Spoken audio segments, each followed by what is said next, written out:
जी, अस्सलाम वालेकुम। Welcome to Pakistan stock नेटेड। उम्मीद है कि आप तमाम दोस्त खैरियत से होंगे और आज का दिन भी ट्रेडिंग के हवाले से अच्छा गुज़रा होगा।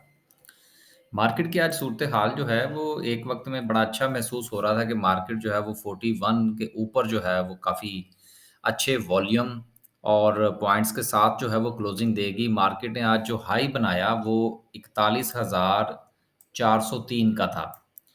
तो बहरहाल 2 शेयर्स ऐसे थे जिन्होंने काफ़ी ज़्यादा आज परफ़ॉर्मेंस दी। एक हबको था और दूसरा जो था वो टीआरजी था। और ये दोनों ही आपको पता है कि भारी भरकम शेयर्स हैं, जिस वक़्त ये चलते हैं तो इंडेक्स को चलाते हैं और जिस वक़्त ये गिरते हैं तो फिर इंडेक्स भी इनके साथ गिरता है। सबसे पहले हम थोड़ा बात करेंगे हबको के हवाले से।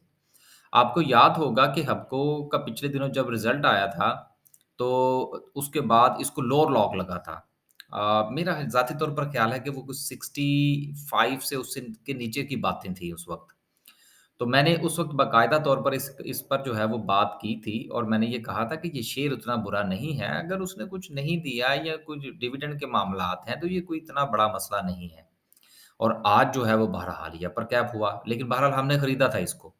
हमने इसको 70 पर भी बेचा है और आज अपर कैप पर भी बेचा है और मेरा ये ख़्याल है कि अगले 1 आध दिन में हम इसमें से एग्ज़िट ले लेंगे।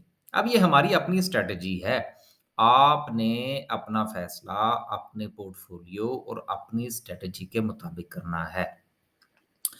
दूसरा शेयर जो था वो टीआरजी था। अच्छा वो मुझे एक और बात याद आ गई। हबको की बेसिकली जो मूवमेंट है, इसके पीछे कुछ लोग जो है ये बात करते हुए सुनाई दे रहे हैं कि जी ये हबको जो है वो चूँकि इसहाक डार साहब का पसंदीदा शेयर है, तो इसलिए इसमें जो है वो इस कदर ऊपर-नीचे मामलात चल रहे हैं।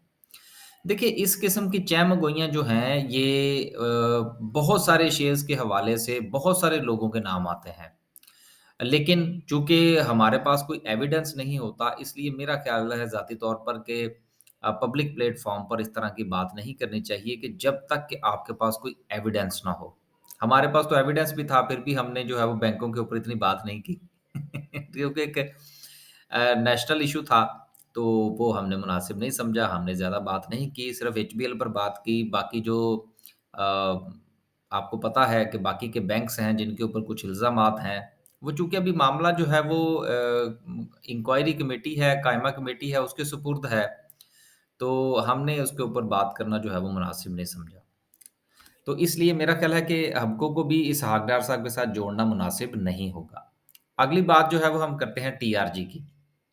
टीआरजी का भी आज परफ़ॉर्मेंस जो थी वो बहुत अच्छी थी। ये 128 के गिर्द घूम रहा था और इसके अंदर जब वॉल्यूम-शॉल्यूम लगना शुरू हुआ तो मेरा ख़्याल है कोई 132 के करीब था ये शेयर, जिस वक़्त हमने इसकी शॉर्ट की कॉल दी थी।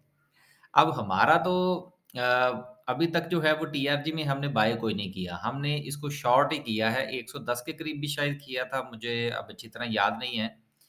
फिर उसके बाद 20 की रेंज में भी शायद हमने किया है और अब जो था वो हमारा प्रोग्राम ये था कि हम इसको शॉर्ट करेंगे और हमने इसको शॉर्ट किया। देखिए टीआरजी जो है इसमें मैं बहुत कम ट्रेड करता हूँ और इसमें कम ट्रेड करने की वजह ये है कि इस शेयर के पल्ले कुछ नहीं है।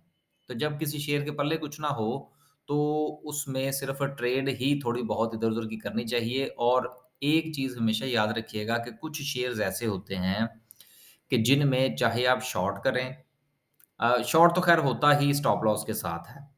या आप उसमें ट्रेड फ़रमाइए, तो वो स्टॉप लॉस के साथ ज़रूर किया करें। और टीआरजी जो है ये उन शेयर में से एक है उन शेयर्स में से एक है कि जिसको अगर आप बगैर स्टॉप लॉस के लेकर चलेंगे या ट्रेलिंग स्टॉप लॉस के साथ अगर काम नहीं करेंगे, तो ये आपके साथ कुछ इस तरह का खेल खेलेगा कि आपको खुद समझ नहीं आएगी कि मेरे साथ क्या हुआ। अब हमारी जो इसके हवाले से राय थी, ये ज़रा आपके साथ डिस्कस कर लेते हैं, फिर इंडेक्स को भी डिस्कस कर लेंगे।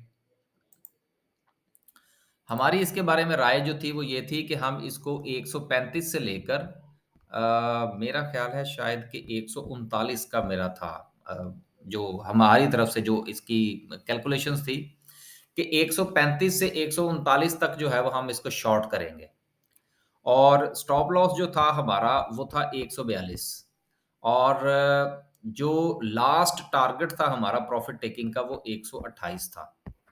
तो मज़े की बात ये है कि ये तकरीबन 129 के करीब जो है, इसको फ्यूचर में अगर आप जाके देखें तो इसकी क्लोजिंग मेरा ख़्याल है कोई 130 के करीब हुई है, कोई 129 लगा के ये वापस गया है, कुछ इस किस्म का था इसका सिलसिला। तो बात करने का मकसद ये है कि ये जो एक प्लान ट्रेड ट्रेड थी, शॉर्ट की कॉल थी हमारी, ये एक ही दिन में एग्ज़ीक्यूट हो गई। हालाँकि मेरा ज़ाती तौर पर ये ख़्याल था कि शायद ये 1 आध दिन जो है ये चलेगी और देन ये एग्ज़ीक्यूट होगी। तो इस कदर जब किसी शेयर के अंदर जो है वो मार-धाड़ हो रही हो, तो उसमें लाज़मन जो है वो आप स्टॉप लॉस लेकर चलेंगे। अब इसका ये कतई मतलब नहीं है कि ये दोबारा 135 के करीब जाए तो आप जो है वो इसको शॉर्ट मार दें। मैं कतअन ऐसी बात नहीं कर रहा, सिर्फ़ एक आज का एक्सपीरियंस आपके साथ शेयर कर रहा हूँ, वो भी सिर्फ़ ये समझाने के लिए कि शेयर्स को देखें कि शेयर है किस किस्म का। कुछ शेयर जो हैं वो होते तो शेयर हैं लेकिन वो एक बात ज़हन में आगे चलें उसको छोड़ते हैं।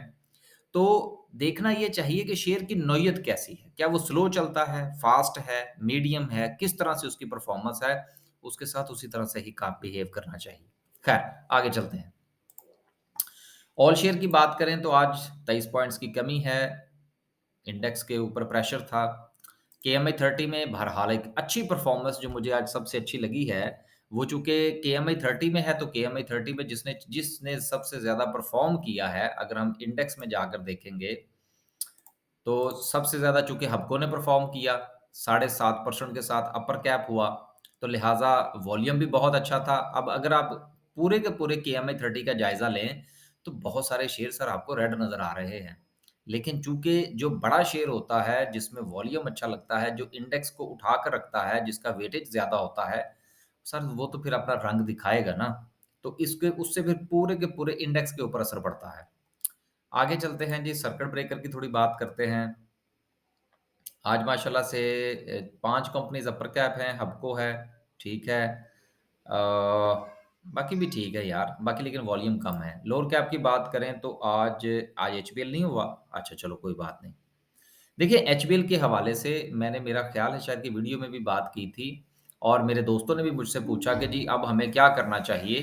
तो मैंने उनसे ये गुज़ारिश की थी कि भई अब आपको जो है वो थोड़ा वेट करना चाहिए। लेट्स सी कि जो ऊँट है वो किस करवट बैठता है। आगे चलते हैं और जल्दी से जो है वो हम डिस्कस करते हैं आज की कैंडल को। देखिए आज की कैंडल जो है वो बिल्कुल भी अच्छी नहीं है। उसकी रीज़न क्या है कि अगर हम कल की कैंडल की बात करें जिस वक़्त हम ये डिस्कस करने की कोशिश कर रहे थे कि देखिए हमें ये देखना होगा कि मार्केट जो है वो अपने क्या ट्रेंड को फ़ॉलो करने लगी है या नहीं। और इसका जवाब मैंने नहीं दिया था, मैंने तमाम दोस्तों पर छोड़ा था और मुझे कम से कम जो है वो काफ़ी अरसे के बाद थोड़ा खुशी महसूस हुई है कि माशाल्लाह से जितने भी रिप्लाइज़ थे, यकीनन हो सकता है कि कुछ हमारे रेगुलर्स हों लोग, कुछ दोस्त अहबाब जो है वो रेगुलर ना भी हों, लेकिन रिप्लाई बहुत अच्छे थे, बहुत होपफुल थे। होपफुल का ये मतलब नहीं है कि वो मार्केट की पॉज़िटिविटी की बात कर रहे थे। होपफुल का मतलब ये था कि जिस तरह से टेक्निकली कैंडल को और चार्ट को देखकर और उसके मुताबिक थोड़ी-सी राय कायम होनी चाहिए, उस तरह से उनकी राय बहुत अच्छी थी। और उनकी राय जो थी, वो मुझे बहुत पसंद आई कि माशाल्लाह से लोग जो हैं, दोस्त अहबाब जो हैं, वो वाक़ईतन कैंडलस्टिक चार्ट जो है, उसको बड़े अच्छे तरीके से एनालाइज़ कर रहे हैं। आज की कैंडल जो है, इसकी क्लोज़िंग बहरहाल हमारी जो ब्लैक लाइन है, उसके ऊपर है।